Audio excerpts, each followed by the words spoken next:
Weewaawo mawulire gaffe amalala gavudde wano mu ggwanga. Omulabirizi wa Christianity Focus Center wano Mengo Kisenyi Bishop David Livingstone Kiganda akubiriza abakristaayo okwewala nnyo abasumba abalimba ssaako n'abayaayi. Bishop Kiganda okwogera bino abadde mu kusaba okubadde ku kkanisa ya Victory Church wano e Kawempe.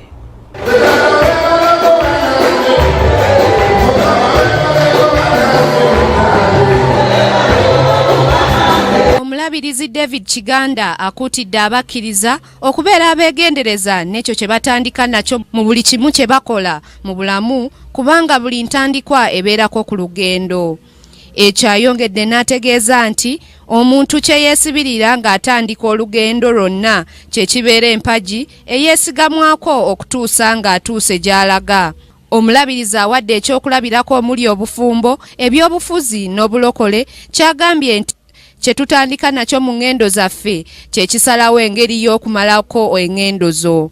Omulabirizi asibiridde abakkiriza entanda okwenywereza ku Mukama ng'amazima tebagasudde we banaabeeranga n'essuubi okumala obulungi.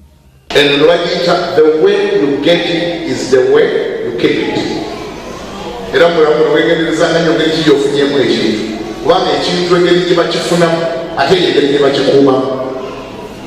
Utandika ng'ekintu kyonna mu kisoosezaayo olimba weegendereze walimba all the way.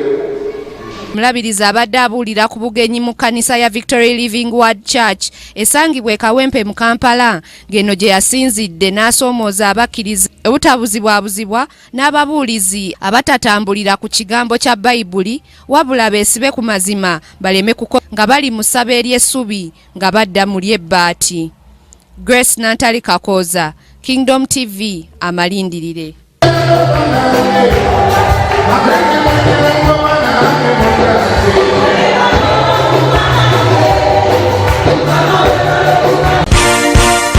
This is Kingdom TV.